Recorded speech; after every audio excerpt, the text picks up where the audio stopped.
भारत की समस्त जो गुरु परंपरा है, जो ऋषि परंपरा है,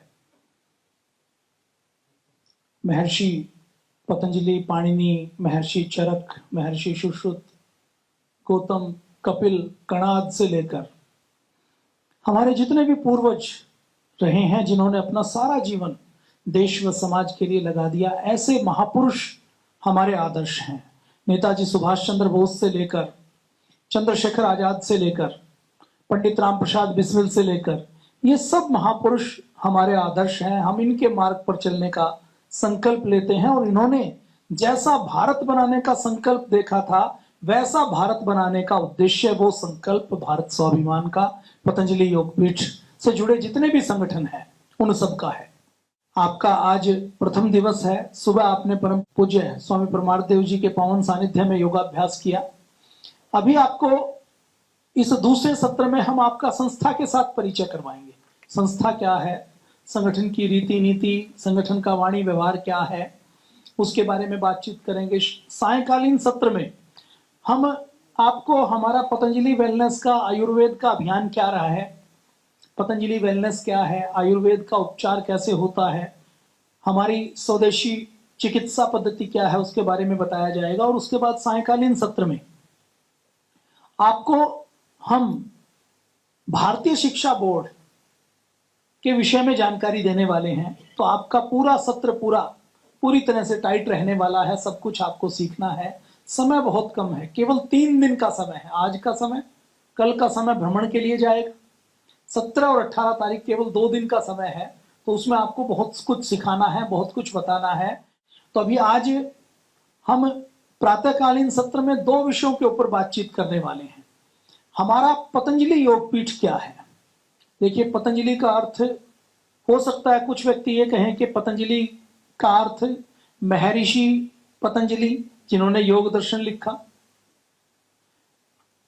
लेकिन ये अर्थ बहुत जागरूक व्यक्ति बता पाएंगे, सामान्य व्यक्ति नहीं बता पाएगा। पतंजलि का अर्थ दूसरे शब्दों में लिया जा सकता है कि पतंजलि का अर्थ मतलब पतंजलि योग सिखाने का काम करती है, तो योग। कुछ लोग पतंजलि के साथ कहेंगे कि पतंजलि का मतलब क्या है, तो वो कहेंगे बाबा रामदेव पतंजलि का मतलब। कुछ लोग कहेंगे आचार्य बालकृष्ण जी मतलब है। कुछ लोग कहेंगे पतंजलि का मतलब आयुर्वेद की दवाइयां। कुछ लोग कहेंगे पतंजलि का मतलब गाय का देसी घी। कुछ लोग पतंजलि का मतलब दंतकांति कहेंगे। कुछ लोग पतंजलि का मतलब बिस्किट कहेंगे। सब पतंजलि को अपनी अपनी नजर से देखते हैं, लेकिन आप क्योंकि पतंजलि परिवार के सदस्य हैं, आप एक कार्यकर्ता हैं, तो आपको पतंजलि के यथार्थ स्वरूप का बोध हो, ताकि आप दूसरे लोगों को बता सकें, दूसरे लोगों के सामने चर्चा कर सकें। जानकारी होनी चाहिए या नहीं होनी चाहिए।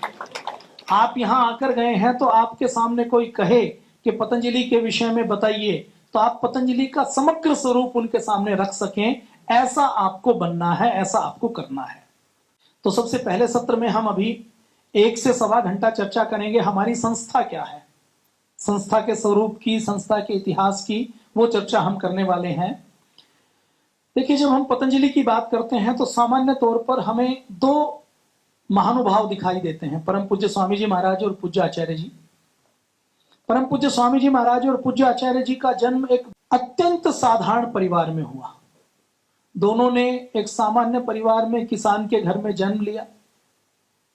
परम पूज्य स्वामी जी महाराज का जहां जन्म हुआ वो महेंद्रगढ़ जिले में नारनौल के पास एक छोटा सा गांव है। ऐसा गांव है जहां रेलगाड़ी की पटरियां नहीं जाती।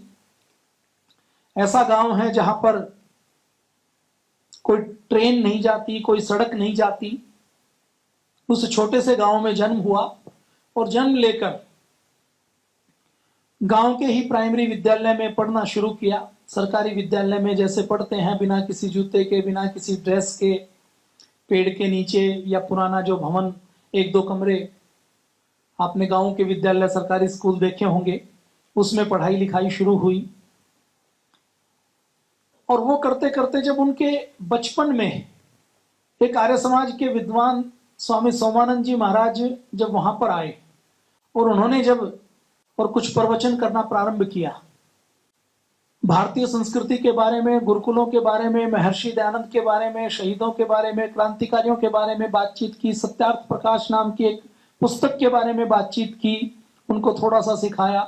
और वो पढ़ने का पूज्य स्वामी जी महाराज को जब अवसर मिला तो उन्होंने एक संकल्प लिया कि मुझे तो हमारे पूर्वजों जैसा, क्रांतिकारियों जैसा भारत बनाना है, उनकी तरह जीना है, उन्हीं के रास्ते पर चलना है। और वो रास्ते पर चलने के लिए आवश्यकता थी कि किसी गुरुकुल में पढ़ाई की जाए। पूज्य स्वामी जी महाराज ने जब देखा बचपन में कि सरकारी विद्यालय में तो लॉर्ड मैकाले की पढ़ाई करवाई जाती है, इसमें तो हमारे जो भारतीय दर्शन है, भारतीय संस्कृति है, उसकी पढ़ाई लिखाई नहीं करवाई जाती। तो पूज्य स्वामी जी महाराज ने अपने घर को छोड़कर गुरुकुल में पढ़ने के लिए गुरुकुल की तलाश में घर वालों से बिना बताए निकल गए। घर वालों से कुछ पैसे लिए, बिना बताए घर से कुछ पैसे लेकर जेब में डाल के और निकल गए। किसी से पूछकर गुरुकुल में गए तो ये पता लगा कि जिस गुरुकुल में पहुंचे उस गुरुकुल में कहा कि हम तो यहाँ पर बड़े बच्चों को लेते हैं जिनकी दाढ़ी मूछें आ जाती हैं। दूसरे गुरुकुल में गए तो उन्होंने कहा कि हम बिल्कुल छोटे बच्चों को लेते हैं जिनकी बिल्कुल दाढ़ी मूछ नहीं आती। पूज्य स्वामी जी महाराज थोड़े से चौथी पांचवी कक्षा में आ चुके थे, तो कोई गुरुकुल वाला लेने के लिए तैयार नहीं हुआ। तो एक महेंद्रगढ़ जिले के पास ही एक छोटा सा गुरुकुल चलता था, गुरुकुल खानपुर। छोटे से गांव में एक 2 कमरों का गुरुकुल जिसमें 20-25 विद्यार्थी रहते थे। वहां पर पूज्य आचार्य प्रद्युमन जी महाराज होते थे। उनके पास पूज्य स्वामी जी महाराज पहुंचे तो उन्होंने कहा कि ठीक है, हम आपको पढ़ाएंगे। और वहां से पूज्य स्वामी जी महाराज की गुरुकुल की यात्रा शुरू हुई। तो पूज्य स्वामी जी महाराज का जो जीवन शुरू हुआ वो साधारण परिवार में शुरू हुआ। हमें जितनी बचपन में सुविधाएं और संसाधन मिले उससे भी अत्यंत साधारण संसाधनों में और सुविधाओं में पूज्य स्वामी जी महाराज का जीवन शुरू हुआ। गुरुकुल में पढ़ना शुरू किया। गुरुकुल में 18 घंटे पुरुषार्थ किया जाता था। गाय चराने का काम, साफ सफाई करने का काम, गाय का गोबर उठाने का काम। दिन में जब दोपहर का समय होता था भोजन का तो बाल्टी लेकर जाते थे और गांव के अंदर घर घर में जाकर आवाज निकालते थे, माता भिक्षाम देही। और वहां से जो भिक्षा में मिलता था सारी सब्जियां एक ही बाल्टी में डाल लेते थे, चपातियां एक जगह लेकर, फिर खुद भी खाते थे, दूसरे बच्चों को भी खिलाते थे। लोग उपहास भी उड़ाते थे क्योंकि वो जो पूज्य स्वामी जी महाराज का जो पैतृक गांव है उस गांव के पास ही वो गुरुकुल था। कुछ रिश्तेदारियां भी आपस के गांव में थी, तो कुछ लोगों ने टिप्पणी करना शुरू किया पूज्य स्वामी जी महाराज के परिवार के ऊपर कि राव साहब, अगर आप लड़के को भोजन नहीं करवा देते तो हम करवा देते हैं, ये तो घर घर जाकर भिक्षा मांगने का काम करता है। तो गांव में इस चीज को छोटा माना जाता है कि भिक्षा मांगकर, भीख मांगकर रोटी खाना। लेकिन हमारी गुरुकुल की परंपरा में हर विद्यार्थी से भिक्षाटन करवाया जाता था। क्यों करवाया जाता था कि जब विद्यार्थी भिक्षा लेकर भोजन करता था तो उसके मन में एक कृतज्ञता का भाव होता था कि मैंने समाज की रोटी खाई है, मैंने समाज से कुछ लिया है, तो उस समाज को कई गुना हमें रिटर्न करना है। इस कृतज्ञता के भाव के साथ ये भिक्षा की परंपरा हमारे गुरुकुलों में थी कि विद्यार्थी को महसूस हो कि मैंने समाज से लिया है, समाज से मैं बना हूं और मेरा जीवन केवल खुद के लिए नहीं है, मेरा जीवन भी दूसरों की सेवा के लिए है। तो लोगों ने आपत्ति की। घर वालों को जब पता लगा तो वापस लेने के लिए आए। तो पूज्य स्वामी जी महाराज का संकल्प था कि मुझे तो गुरुकुल के अंदर ही पढ़ना है। इसी प्रकार से पूज्य आचार्य जी भी खानपुर गुरुकुल में पहुंचे। वहां पर दोनों का मिलन हुआ और वहीं से यात्रा शुरू हुई। परम पूज्य स्वामी जी महाराज और पूज्य आचार्य जी दोनों ने गुरुकुल में साथ साथ विद्या ध्यान करना शुरू किया। जब वहां गुरुकुल खानपुर की जब पढ़ाई पूर्ण हो गई तो गुरुकुल खानपुर की पढ़ाई के बाद पूज्य आचार्य जी और पूज्य स्वामी जी महाराज आगे की पढ़ाई के लिए गुरुकुल कालवा में पहुंचे। गुरुकुल कालवा में आचार्य जी होते थे पूज्य आचार्य बलदेव जी महाराज। आप में से जो हरियाणा में हैं, जो आर्य समाज से जुड़े हैं, उनको पता होगा कि पूज्य आचार्य बलदेव जी महाराज एक बहुत महान आत्मा थे। अभी तो उनका स्वर्गवास हो गया, 2018 में उनका स्वर्गवास हुआ रोहतक में। तो उनके पावन सानिध्य में, और उस समय भी गुरुकुल में कोई हजारों विद्यार्थी नहीं पढ़ते थे। कितने विद्यार्थी थे पूज्य आचार्य बलदेव जी महाराज के पास? उस समय 18-20 विद्यार्थी थे, केवल 18-20 विद्यार्थियों को ही पढ़ाने का काम करते थे। और उनके गुरुकुल में पूज्य स्वामी जी महाराज ने आगे व्याकरण की, अष्टाध्यायी की, दर्शनों की, वेदों की पढ़ाई की। और पूज्य गुरुदेव ने केवल व्याकरण की पढ़ाई नहीं की, पूज्य आचार्य बलदेव जी महाराज के सानिध्य में उनके आचरण से सीखा। पूज्य आचार्य बलदेव जी महाराज अखंड बाल ब्रह्मचारी थे। पूज्य आचार्य बलदेव जी महाराज का जीवन सिद्धांतों से पूरी तरह से परिपूर्ण था। वो अपने सिद्धांतों से समझौता नहीं करते थे। और गुरु के आचरण से पूज्य स्वामी जी महाराज ने व्याकरण के साथ साथ आचरण से शिक्षा ग्रहण की। और पूज्य आचार्य जी महाराज भी वहीं गुरुकुल कालवा में विद्याध्ययन करते थे। दोनों ने विद्याध्ययन करने के बाद गुरुजी के पास जब विद्याध्ययन समाप्त हो गया तो कुछ समय पूज्य स्वामी जी महाराज ने गुरुकुल किशनगढ़ घासेड़ा में गुरु की आज्ञा से पढ़ाने का, आचार्य का काम किया। आचार्य का काम करते करते ये लगा कि हम तो इसके लिए नहीं बने हैं, हमें तो साधना करनी है, मोक्ष की प्राप्ति करनी है। तो पूज्य स्वामी जी और पूज्य आचार्य जी दोनों महानुभाव हरियाणा को छोड़कर उत्तराखंड में गंगोत्री में आ गए। गंगोत्री से गोमुख के बीच में एक गुफा में दोनों के मन में इच्छा हुई कि हमें तो साधना करनी है, तपस्या करनी है, जैसे पुराने भारत में हमारे पूर्वज करते थे, हमारे ऋषि मुनि करते थे, वैसे ही हमें साधना करनी है। तो वहां गंगोत्री की गुफाओं में परम पूज्य स्वामी जी महाराज और पूज्य आचार्य जी ने साधना करनी शुरू की। वहीं पत्तों के बिस्तर के ऊपर एक समय भोजन किसी आश्रम से या एक समय कुछ उबला बना लेते थे और पूरे दिन भर साधना करते थे।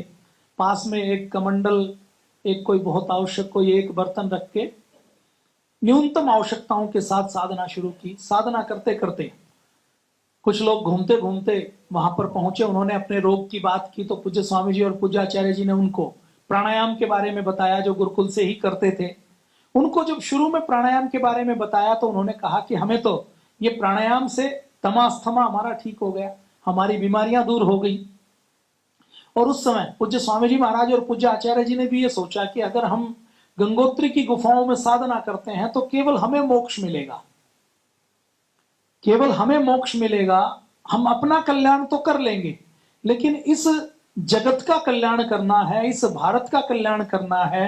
करोड़ों करोड़ों व्यक्ति जो दुखी हैं, जिनको कोई बीमारी है, जिनको भूख है, जो भ्रष्टाचार के शिकार हैं, जो नशे के शिकार हैं, समाज के अंदर गंदगी है, समाज के अंदर अशिक्षा है, समाज के अंदर कुशिक्षा है, समाज के अंदर नशा है, समाज के अंदर तरह तरह की कुरीतियां हैं, तरह तरह की बीमारियां हैं। तो महर्षि दयानंद का उनको बोध हुआ और महर्षि दयानंद ने जैसे अपने मोक्ष के मार्ग को ठोकर मारी थी, ऐसे ही परम पूज्य स्वामी जी महाराज और पूज्य आचार्य जी ने भी अपने मोक्ष के मार्ग को ठोकर मारकर ये निर्णय लिया कि अब हम समाज के बीच में जाएंगे और समाज के बीच में जाकर समाज की सेवा का काम करेंगे। इस तरह से ये यात्रा शुरू हुई। और ये यात्रा शुरू होते होते आगे पूज्य स्वामी जी महाराज, पूज्य आचार्य जी गंगोत्री की गुफाओं में अपनी साधना को छोड़कर नीचे हरिद्वार में आए। उस समय तक पूज्य स्वामी जी महाराज के पास कोई गुरु का आश्रम, कोई गद्दी नहीं थी, कोई संसाधन नहीं, कोई धन संपत्ति नहीं, कोई बैंक का अकाउंट नहीं, कोई दान देने वाला व्यक्ति भी नहीं कि ऐसा कोई फिक्स व्यक्ति हो, बड़ा व्यक्ति, टाटा बिड़ला जैसा, कि जो ये कहे कि आप सेवा का काम करो, आपका जो खर्चा होगा उसकी व्यवस्था हम कर देंगे। तो यहाँ पर पूज्य स्वामी जी और पूज्य आचार्य जी ने उस समय संन्यास नहीं लिया था। तो संन्यास से पहले ब्रह्मचारी के रूप में उन्होंने सेवा का अभियान शुरू किया। हरिद्वार के क्षेत्र में वो लोगों की निःशुल्क चिकित्सा करते थे, योग सिखाते थे, आयुर्वेद की जड़ी बूटियों से उपचार करना शुरू किया। जो मलिन बस्तियां थी, दलित बस्तियां थी, जहां पर साफ सफाई नहीं थी, वहां पर सफाई का अभियान शुरू किया। कुछ लोग जो शराब पीते थे उनको शराब छोड़ने के लिए प्रेरणा देने का अभियान शुरू किया। तो इस प्रकार से समाज के बीच में रहकर जो सेवा के कार्य हो सकते हैं, उन सेवा के कार्यों से पूज्य स्वामी जी और पूज्य आचार्य जी ने कार्य प्रारंभ किया। कहीं यज्ञ करवाते थे, यज्ञ से जो दक्षिणा मिलती थी उसको सेवा के कार्य में लगा देते थे। तो उसी समय हरिद्वार के क्षेत्र में गंगा के किनारे कनखल में एक छोटा सा आश्रम होता था जिसको कृपालु देव आश्रम के नाम से जाना जाता था। तो उस कृपालु देव आश्रम में एक गुरुजी थे, पूज्य स्वामी शंकर देव जी महाराज। वो पूज्य स्वामी शंकर देव जी महाराज वृद्ध हो गए थे और आश्रम जो 1-1.5 एकड़ का आश्रम बना हुआ था, उस 1-1.5 एकड़ के आश्रम में रहते थे और वहां से जो उनसे बन पड़ता था वैसा सेवा का काम करते थे। और उनकी चिंता यह थी कि मैं थोड़े दिनों बाद जब चला जाऊंगा तो इस आश्रम को कौन संभालेगा। तो वो किसी योग्य सन्यासी की खोज में थे, शिष्य की खोज में थे। उन्होंने योग्य व्यक्ति की तलाश में कई व्यक्तियों को अपने आश्रम में रखा। तो बहुत से लोगों ने आश्रम में कमरे किराए पर लेकर या रहना शुरू करके आश्रम के 10-15 कमरों के ऊपर कब्जा कर लिया। तो अब समस्या ये थी कि आश्रम में 1.5 एकड़ जमीन, आश्रम में कोई आमदनी का दान का साधन नहीं और आश्रम में बहुत से कब्जेदार। और उस समय वो सोच रहे थे कि कोई हमें अच्छा शिष्य मिल जाए तो हम उसको आश्रम संभलवा दें। तो पूज्य स्वामी जी और पूज्य आचार्य जी की सेवा भावना को जब पूज्य स्वामी शंकर देव जी महाराज ने देखा तो उन्होंने उनसे कहा कि आप दोनों सेवा कर रहे हैं तो इसी आश्रम में रहकर सेवा कर लीजिए। आपका कोई निश्चित स्थान नहीं है, घूम घूम कर सेवा करते हैं, तो इस आश्रम को अपना स्थान बना लीजिए। पूज्य स्वामी जी और पूज्य आचार्य जी ने मना किया कि हम किसी एक स्थान से बंधना नहीं चाहते। हम अभी यहाँ सेवा कर रहे हैं, कल को मन करेगा तो झारखंड में करेंगे, असम में करेंगे, बिहार में करेंगे, गुजरात में जाकर करेंगे। तो गुरु जी के, पूज्य स्वामी शंकर देव जी महाराज के बहुत कहने पर पूज्य स्वामी जी और पूज्य आचार्य जी ने जब देखा कि ये गौरवशाली आश्रम है और इसको कोई संभालने वाला नहीं है और यहां सेवा करने की आवश्यकता है, तो पूज्य स्वामी जी और पूज्य आचार्य जी को गुरु की विरासत में जो मिला, जो गुरु जी से मिला, जो पूज्य स्वामी शंकर देव जी से मिला, वो कोई धन संपत्ति वैभव नहीं मिला। 1.5 एकड़ का आश्रम, उसमें भी टूटी फूटी बिल्डिंग, उसके अंदर भी कोई गारंटी नहीं कि सुबह भोजन मिल जाए तो शाम को मिलेगा कि नहीं मिलेगा। आटे का कनस्तर देखें तो वो खाली पड़ा है। और गुरु जी कहते हैं कि अपने लिए भी मांग लाओ, अपने लिए भी कमा लाओ और मेरे लिए भी कमा लाओ, मेरी भी व्यवस्था कर लो जो रहने वाले हैं। 10-15 लोग, उसमें कोई पहलवान, कोई बंदूक वाला, वो उस आश्रम के कमरों के ऊपर कब्जा किए हुए। तो ऐसी घनघोर परिस्थिति में परम पूज्य स्वामी जी महाराज और पूज्य आचार्य जी ने 93-94 में, 1992 में यहां से काम शुरू किया। गुरु जी के बहुत आग्रह पर जब उन्होंने देखा कि ये जो आश्रम है ये बहुत गौरवशाली अतीत है इसका, उस आश्रम का गौरवशाली अतीत क्या था। यह आश्रम छोटा सा, केवल यही बिल्डिंग बनी हुई थी, छोटे से 2-4 कमरे और बने हुए थे, इसी के अंदर 10-15 कमरे बने हुए हैं, उसमें बहुत से कब्जेदार थे। गंगा के किनारे छोटा सा आश्रम था। ये जो छोटा सा आश्रम है इसको कृपालु देव आश्रम के नाम से, विश्व ज्ञान मंदिर के नाम से हमारे दादा गुरु हुए हैं। पूज्य स्वामी शंकर देव जी महाराज के भी गुरु थे पूज्य स्वामी कृपालु देव जी महाराज। जो पूज्य स्वामी कृपालु देव जी महाराज थे, उन्होंने आज से 100 साल पहले गंगा के किनारे यह आश्रम बनाया था और उस समय इस आश्रम का नाम उन्होंने विश्व ज्ञान मंदिर के रूप में उन्होंने इसका नाम लिखा था। क्या नाम लिखा था? विश्व ज्ञान मंदिर। अब ये पूज्य स्वामी कृपालु देव जी महाराज कौन थे? पूज्य स्वामी कृपालु देव जी महाराज एक क्रांतिकारी संत थे। 1910 के आसपास जब गुरुकुल कांगड़ी नहीं बना था और पूरे हरिद्वार में कोई सार्वजनिक सेवा की संस्था नहीं थी, आश्रम और अखाड़े थे, उस समय गुरुकुल कांगड़ी से पहले हमारे पूज्य गुरुदेव कृपालु देव जी महाराज ने हरिद्वार में सेवा के काम शुरू किए। हरिद्वार में लाइब्रेरी खोली, हरिद्वार में वाचनालय की स्थापना की। हरिद्वार में हमारे पूज्य दादा गुरुदेव कृपालु देव जी महाराज ने, वो क्रांतिकारी थे, क्रांतिकारियों के संपर्क में रहते थे, वो रास बिहारी बोस के संपर्क में रहते थे, हमारे दादा गुरु लोकमान्य तिलक के संपर्क में रहते थे, हमारे दादा गुरु महात्मा गांधी के संपर्क में रहते थे। उनके जितने आंदोलन होते थे, सत्याग्रह होते थे, उनमें भाग लेते थे। और हमारे दादा गुरु कृपालु देव जी महाराज का ऐसा मानना था कि अंग्रेजों ने भारत के ऊपर कब्जा जमाया हुआ है तो हमें भारत को अंग्रेजों से आजाद करवाना है। और साधु संत का भी यही काम है। साधु संत का काम केवल भजन करना नहीं है। यदि देश के ऊपर किसी विदेशी शक्तियों का शासन हो तो उस शासन से भी हमें मुक्त करवाना है, ऐसा हमारे दादा गुरु मानते थे। और हमारे दादा गुरु का ऐसा मानना था कि एक देशभक्त को केवल अपनी उन्नति, अपने कल्याण के लिए काम नहीं करना, बल्कि एक देशभक्त को सबकी उन्नति और सबके कल्याण के लिए काम करना है। हमारे दादा गुरु क्रांतिकारी थे। उस समय 1910 के आसपास एक बार दिल्ली में बड़ा दिल्ली दरबार हुआ और अंग्रेजों का बड़ा अधिकारी वहां उस दरबार में बैठा। दरबार में भारत के हर राजा रजवाड़े को बुलाया गया, दिल्ली को सजाया गया। दिल्ली में लुटियंस और दिल्ली में राष्ट्रपति भवन, संसद भवन, ये तो 1930 के बाद बने। और उससे पहले जो भारत की राजधानी है उसको कलकत्ता माना जाता था, दिल्ली नहीं माना जाता था। तो उस समय अंग्रेजों ने दिल्ली में दरबार लगाया और उस दरबार का मतलब यह था कि हम ऐसा एक दरबार लगाएंगे जिसमें भारत का हर राजा, जो हमारे गुलाम है वो भी, और जिनके साथ हमारी संधि की हुई है, वो आकर अंग्रेजों के सामने सिर झुकाएगा और अंग्रेजों का अधिकारी बड़ी शान के साथ हाथी के ऊपर सवारी करके निकलेगा और ऐसा दिखाएंगे कि भारत का यदि कोई राजा है तो वो अंग्रेज है, अंग्रेजों का शासन पूरे भारत के अंदर है। ऐसी शानो शौकत का एक कार्यक्रम किया गया। तो रास बिहारी बोस बंगाल के क्रांतिकारी थे। उन्होंने ये निर्णय लिया कि दिल्ली में यदि अंग्रेजों का ये कार्यक्रम होता है और भारत का कोई व्यक्ति विरोध नहीं करता, जितने राजा महाराजा हैं, जितने रजवाड़े हैं, उन्होंने तो अपने सुख सुविधा के लिए, ताकि युद्ध नहीं करने पड़े, अपने आप को अंग्रेजों के चरणों में दंडवत कर दिया है। इस समय हमें ही आवाज उठानी पड़ेगी। तो रास बिहारी बोस ने अपने दो साथियों के साथ योजना बनाई कि जी अंग्रेजों का जो अधिकारी निकलेगा, उस बड़े अधिकारी की हाथी की जब सवारी निकलेगी तो सवारी के ऊपर उस अधिकारी को हम मार देंगे, उसके ऊपर बम फेंकेंगे। रास बिहारी बोस और उनके साथियों ने बम फेंका। बम थोड़ा सा चूक गया तो अधिकारी नहीं मरा, महावत के ऊपर, होदे के ऊपर बम लगा और हाथी का होदा टूट गया। और वो बम कांड होने से यद्यपि अधिकारी की मौत नहीं हुई, लेकिन अंग्रेजों की किरकिरी खूब हुई। उनको ये हुआ कि तुम यहाँ के राजा हो, इसको भारत ने स्वीकार नहीं किया है और भारत की जनता आप लोगों के विरोध में है।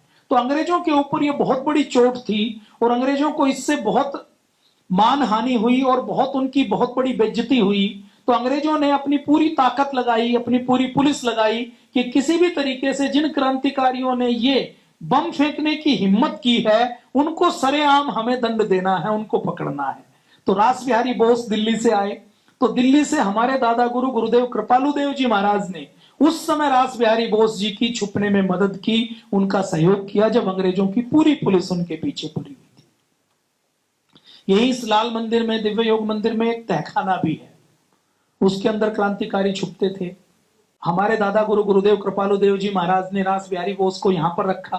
फिर कुछ समय रास बिहारी बोस देहरादून में रहे और देहरादून में रहते हुए जब ये देखा कि अंग्रेज बहुत बुरी तरीके से पीछे पड़े हुए हैं, आज नहीं तो कल पकड़ लेंगे, तो रास बिहारी बोस देश को छोड़कर जापान चले गए और जापान में जाकर वहीं पर सेटल हो गए और जापान से क्रांतिकारियों को तैयार करने की मुहिम जारी रखी। उस समय जो जापान नाम का देश था वो पहले विश्व युद्ध से पहले से ही अंग्रेजों के खिलाफ था, इंग्लैंड के खिलाफ था। तो दुश्मन देश में जाकर उन्होंने पनाह ली कि वहां पर हम यदि शरण लेते हैं तो उसको सौंपा नहीं जाएगा। तो इस प्रकार से रास बिहारी बोस की भारत से निकलने में भी हमारे दादा गुरु ने मदद की।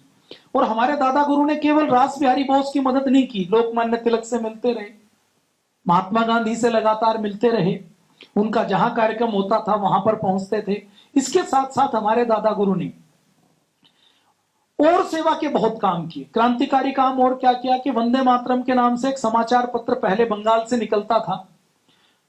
क्रांतिकारी समाचार पत्र क्यों निकालते थे कि क्रांतिकारियों को ऐसा लगता था कि हम भारत को जगाना चाहते हैं, भारत को बताना चाहते हैं कि विदेशियों का साम्राज्य चाहे कितना भी देखने में अच्छा लगे उससे भारत का नुकसान होगा। लोगों को ऐसा बोध नहीं था, तो क्रांतिकारियों के पास और कोई तरीका नहीं था। वो छोटी छोटी सभाएं करते थे और समाचार पत्र निकालने का काम करते थे। और जब अंग्रेजों को पता लगता था कि क्रांतिकारी कोई समाचार पत्र निकाल रहे हैं, तो जिसके घर में समाचार पत्र का या पुस्तक का एक पन्ना भी मिल जाता था तो उसके पूरे परिवार को उठाकर गोली मार दी जाती थी, फांसी पर चढ़ा दिया जाता था या काले पानी में भेज दिया जाता था। तो कोई भी साधारण परिवार का व्यक्ति ऐसे क्रांतिकारी समाचार पत्रों को, पुस्तकों को अपने पास रखने में और उनसे अपना नाम जुड़ने से भी डरता था। तो अंग्रेजों की पुलिस लगातार वंदे मातरम समाचार पत्र बंगाल से छपता था तो वहां से लोगों को पकड़ती थी।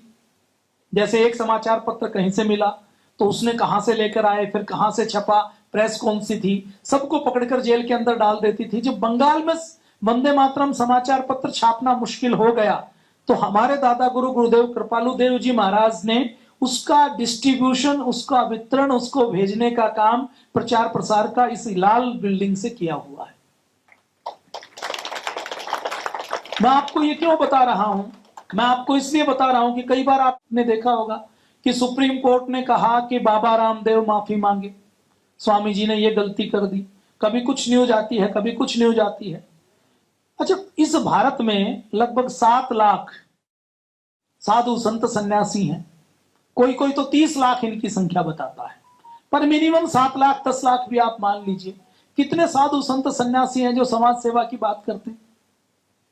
सब ताली बजाने की बात करेंगे, कहेंगे कि गुरु मंत्र ले लो, ताली बजा लो, बभूत खा लो, ऐसी बात करते हैं। सेवा की बात करने वाले बहुत कम हैं। लेकिन पूज्य स्वामी जी महाराज सदैव वो कहते हैं, जिसमें देश के लोगों का कल्याण है, जिसमें देश के लोगों का भला है, मैं उस आवाज को जब तक जीवित हूं तब तक उठाता रहूंगा, चाहे मुझे अपना सब कुछ दांव पे लगाना पड़े। 2010-11 में जब संघर्ष किया तो षड्यंत्र क्या था? पतंजलि योगपीठ के ऊपर बुलडोजर चला दिया जाए। 2013-14 के बाद अब लगातार देख रहे हैं, कभी कोई सैंपल भर लिया, कभी पतंजलि के बारे में ये न्यूज आ गई, कभी वो न्यूज आ गई। अभी आप यहां पर आए हैं तो आप पूरे प्रश्न करें, पूरा गहराई से सारी चीजों को देखें, और एक बार देखने के बाद आपको ठीक लगे कि पतंजलि का काम ठीक है, पतंजलि की नीयत ठीक है, उसके बाद आपके सामने कितने भी प्रश्न आए, आपको कभी भी डिगना नहीं है। फिर पक्का पतंजलि का, पूज्य स्वामी जी महाराज का बनकर रहना। मैं आपको अंधभक्ति के लिए नहीं कह रहा, मैं कहता हूं विवेकशीलता के साथ आप खूब प्रश्न करें, खूब लॉजिक लगाएं, एक एक चीज को गहराई से देखें, और एक बार जब आपके प्रश्न खत्म हो जाएं, आपके सारे प्रश्नों का उत्तर मिल जाए, फिर आपको जो मीडिया में आता है उससे विचलित होने की आवश्यकता नहीं है। फिर आपको दृढ़ता के साथ, कट्टरता के साथ अपने पतंजलि योगपीठ की विचारधारा के साथ खड़े रहना है, एक मजबूत कार्यकर्ता बनना है, फिर उसमें टिकना नहीं। कुछ लोग कैसे होते हैं, गंगा गए गंगादास, जमुना गए जमुनादास, कि था तो ठीक लेकिन ये खबर आई है, सारे टीवी चैनल वाले दिखा रहे हैं, तो कुछ तो होगा, कुछ तो गलती की होगी। गलती कुछ नहीं, जो दिखाई देता है वो कभी सच नहीं होता। पूज्य स्वामी जी महाराज की गलती यह है कि पूज्य स्वामी जी ने कहा कि बीपी ठीक होता है, डायबिटीज ठीक होती है और योग से ठीक होती है। आप में से कितने व्यक्ति हैं जिनकी कक्षा के अंदर बीपी डायबिटीज ठीक हुआ है? हुआ है कि नहीं हुआ? आपने कोई मंत्र मारा, आपने कोई चमत्कार किया, आपने यही कपालभाति अनुलोम विलोम करवाया ना। अब आपको कोई कहे कि आप बीपी डायबिटीज ठीक होता है, आप मत बोलो, तो आप डरकर तो चुप हो सकते हैं, लेकिन आपका मन तो कहेगा ना कि होता तो है, हमारी कक्षा में उसका हुआ है और उसमें कोई गड़बड़, कोई घोटाला नहीं है। बस वो ये चाहते हैं कि पूज्य स्वामी जी चुप हो जाएं, ये बोले नहीं डर के कि बीपी डायबिटीज ठीक होता है। क्यों? क्योंकि यदि बीपी डायबिटीज ठीक होता है, ये पूज्य स्वामी जी महाराज बोलेंगे, तो फार्मा कंपनियों की दवाइयां नहीं बिकेंगी। ये कितना बड़ा घोटाला है, इसके ऊपर हमने पूरी एक पुस्तक बनाई है। आप कहो अगर समय हो तो लगातार 100 घंटे तो इसके बारे में मैं बोल सकता हूं, एक एक कंपनी के बारे में, कितने बड़े पाप हैं इनके, और उसके बाद भी खत्म होने वाले नहीं है। तो उसकी थोड़ी सी आपको हम जानकारी दे देंगे, शेष जानकारी आपको सोशल मीडिया के माध्यम से मिलती रहेगी।